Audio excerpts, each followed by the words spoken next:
kailangan gawin mo talaga to. Kailangan, kasi itong negosyo natin is copy business. Tama po ba? Tama ba? Yes, copy business, kaya nga puro Facebook, pare-pareho tayo ng ads, di ba? Kasi copy business. Hindi lang po ang post sa Facebook ang kinokopya. Okay? Kung ano yung mga gusto, example, may nakita kang upline, ay si Aika nakamastang yan. Ay si Aika kumikita 200, 300,000 a week. Kung gusto mo siyang kopyahin, kailangan kopyahin mo kung ano yung ginagawa niya. Tanong, si Aika marunong mag-present? Yes! Yes. Si Aika ba nagko-conduct ng mga gatherings ng grupo niya? Yes. Parang inspirado mo. Kilala niyo ba si Aika? Okay, di ba? So, kung ano yung kaya ng mga uplines natin, kailangan nagagawa rin natin. Okay? Para kung ano yung resulta na lang, makuha din natin. Kasi ito, hindi biro itong ganitong sistema. Kailangan mo seryosohin para i-check mo, seryoso din sa'yo. Kasi kung pinapart-time mo lang to, good news, ang check mo pang part-time lang din. Diba? Hindi yan nasa third na part-time. Kasi ako, nung nag-start talaga kami, nag-start talaga ako dito as full-time. So, nag-decide na ako hindi ako maghanap ng trabaho. Si Ate Ayan, isa yan sa mga taong, hindi ko na-invite. Nakita lang yung cheque kasi magkasama kami sa bahay. Sige, to cut the long story short, nung nag-start siya dito, part-timer lang din siya. Nag-work siya sa Bandia hanggang alas 6 ng gabi. Then, after nung diretso siya sa office, nag-set talaga siya ng business talk every night. Okay? So, part-time lang siya. Minsan nga minsan, siya part-time ako full-time. Mas malaki pa paminsan check niya kaysa sa akin. Bakit? Hindi kasi porket na full-time ka dito, check mo full-time lang din. Depende rin yan sa trabaho. At hindi porket na part-timer ka dito, yung check mo pang part-time lang din. Nasa attitude yan kung paano mo ginagawa or paano mo sineseryoso yung DMD. O katulad yan, yung mga kasama natin, di ba? Mga from... Saan ulit? UHG dancers. Parang ang dancer yung company nila, no? Parang UMD o UHD. UHG. na company, di ba? Sila part-timers sila, pero sharing nila pang full-time ang resulta. Di ba? Depende talaga yan sa trabaho. So, copy business tayo. Kung ano yung nakikita mo na ginagawa ng apply mo, yun ang gawin mo. Di ba? Kung hindi ka pa marunong mag-talk, kailangan aralin mo na siya. Okay, kung hindi ka pa marunong mag-set ng appointment, aralin mo na siya. Step by step yan, hindi ka namin pinagmamadali, huwag kang mag-alala. Pero depende sa'yo kung gaano mo kabilis gusto kunin kung ano yung gusto mong makuha. Okay, sabi ko nga, kanya-kanya tayo ng racetrack dito. Meaning, kanya-kanya tayong takbo. Okay? Lahat ba tayo may finish line? Yes. Yes, of course. Andito yung upline mo, para punasan ka pag pinagpapawisan ka, bigyan ka ng tubig habang tumatakbo. Tama ba? Pero hindi namin pwede takbuhin kung ano yung racetrack mo. Hindi namin pwede kunin kung ano yung pangarap mo. Pangarap mo, sabihin na lang, ano pangarap mo? Kuya? Pangarap ko, gusto ko matupad. Specific yan Gusto ko yan. Ano nga specific? Pangarap ko gusto ko matupad. Camaro o Caro? Ano? Caritone. Medyo malaki O, example, Camaro pangarap mo. Ako hindi ko naman pangarap ng Camaro Diba? Kunin mo yung pangarap mo. Kukunin ko yung pangarap mo. Pero sama-sama tayong tatrabahuin or tatakbuhin yung racetrack natin. So, copy business tayo. And also, yes, upline. Importante yan practicein nyo yan. Pag may sinabi sa'yo upline, oy, friend, attend ka sa natin, mega momentum natin. Ano sasabihin mo? Yes. Ano ulit? Yes. Okay.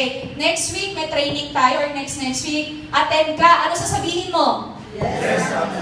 Okay. So, next week, makikita ko ulit kayo. Okay ba yon? Yes. Sabi nga nila, you can make money and make excuses. But you can never make money while making excuses.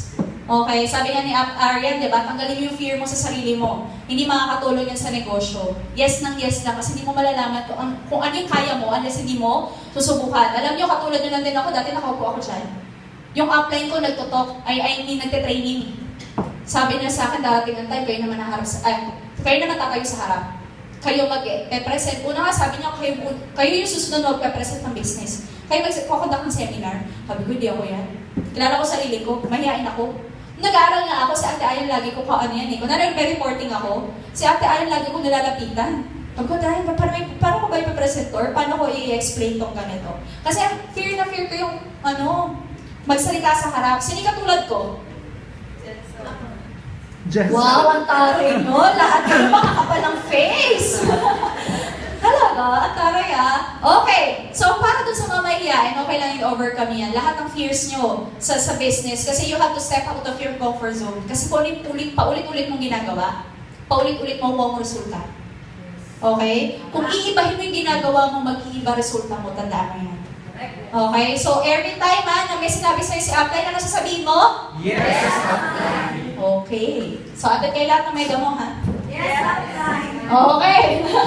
GLLA, after nito, dito naman, dito ka tututo. You will learn. Diba? Mahirap naman na nakinig ka kasi hindi ka natuto. Yun yung may problema tayo. Okay, so may natututunan ba tayo? Yes. Yung totoo? Yes, Upline. Mabuti naman. Puro yes, apply na lang, no? Kahit hindi. Okay, I hope naman totoo yung sinasabi ninyo, no? Kasi ako, ito lahat ng sinasabi ko based from my experience to.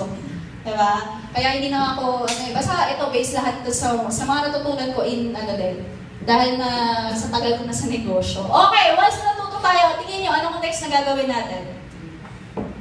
Apply. Okay. Syempre, another misapplication talaga. Okay, mahirap naman natuto ka, pero yung mga pinagsasabi ko dito, hindi mo ginagawa. Pero other than doon, you will, once na may alam ka na, that's the time that you can teach. Importante ba itong teach na to? Yes. Bakit? Ang negosyo po natin, lahat ng alam mo, kailangan ipasa mo sa leaders mo. Okay? Kung magaling ka, dapat yung leader mo magaling din. Mas maganda pa nga kung yung leader mo mas magaling kaysa sa'yo eh. Advantage mo talaga yan. Pero, sila kasi, andyan ka, example, sino din kayo mga leaders sila wala dito ngayon? May mga downline sila na wala dito. Sino dito may downline ka? May downline na, kahit isa siya rin. Once na may downline ka, upline ka na, ha? Okay, so once na meron ka ng leaders, automatically spill over man yan sa'yo o direct mo, automatically gagawin mo tong sistema sa atin. Okay ba?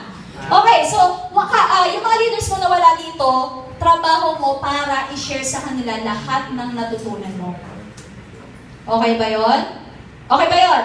Yes. Okay. Ayan, so trabaho mo para i-share yan sa kanila. Bakit? Kasi ganun talaga yung system natin. Okay, walang iba magtuturo sa kanila kundi ikaw lang. Diba? Meron ka bang nakita na cross-line mo, tinuruan yung downline mo? Yes, meron actually. Yes, meron. Pero, syempre, andyan sila para support.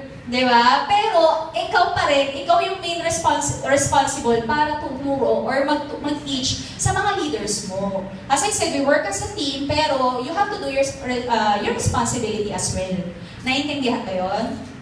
Naintindihan ba yun? Yes. Okay. So, eto yung teach. Ako dati sabi ko sa sarili ko, pwede ba learn na lang, tapos wala na yung teach? Kasi sabi ko nga, hindi ako ganyan eh. Hindi ako nagsasalita, nakikinig ako, yes. Magaling ako makinig, nakaupo ako dyan, pero hindi ako masalita.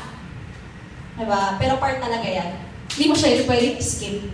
Okay. Next ng teach. Tingin nyo ano? Ano? Once na natuto na yung mga leaders mo,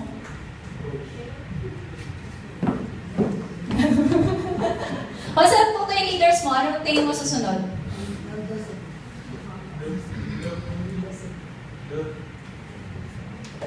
Ano? Starts with letter D. Okay, dun ka maduduplicate.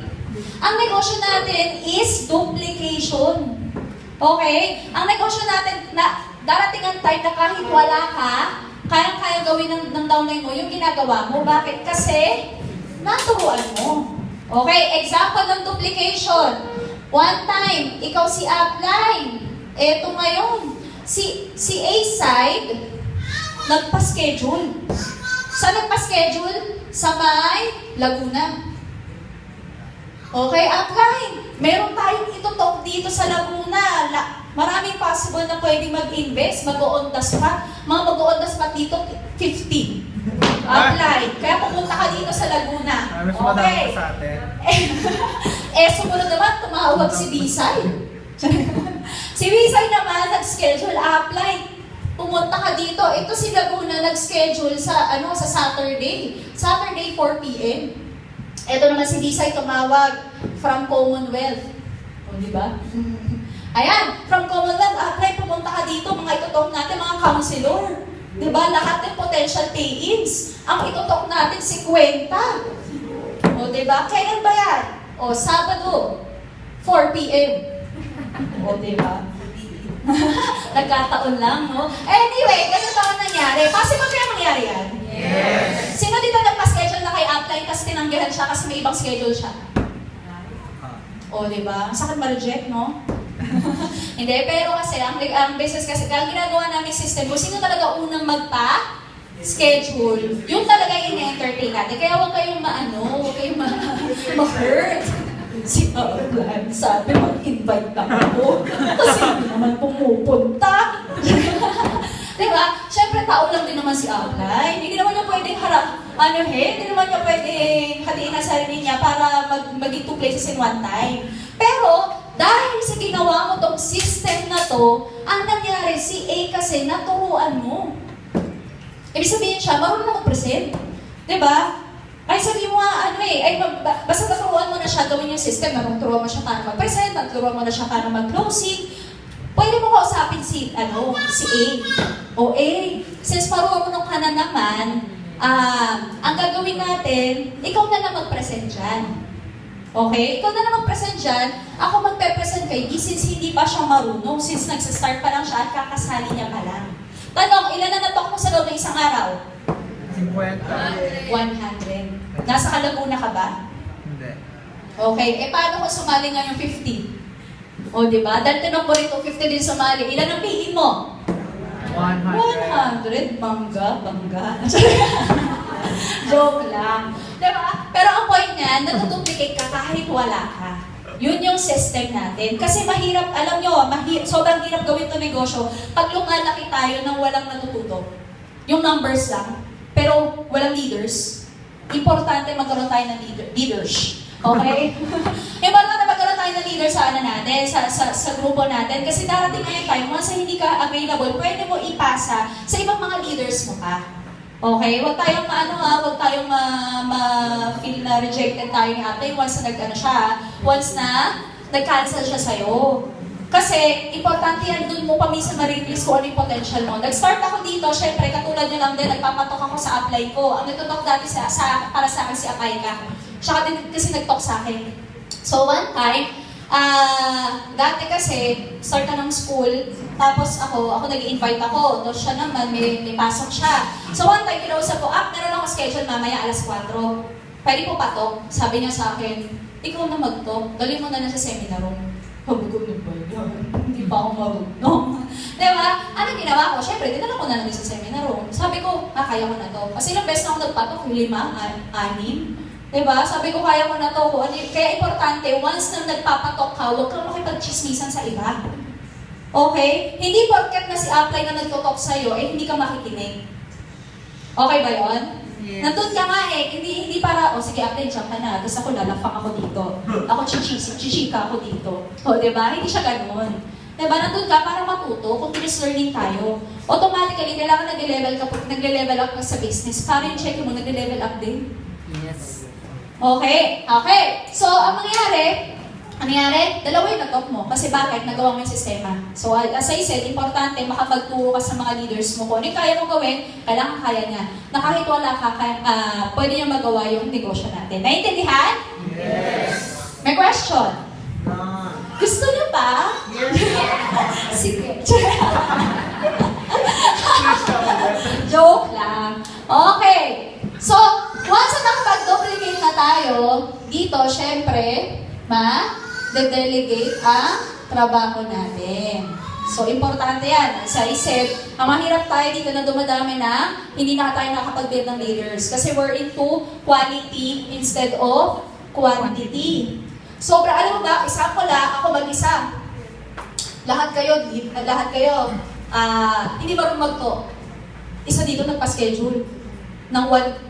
Bukas, 1 p.m. Sumunod may 2 p.m. Sunod may 3 p.m. Sunod 4.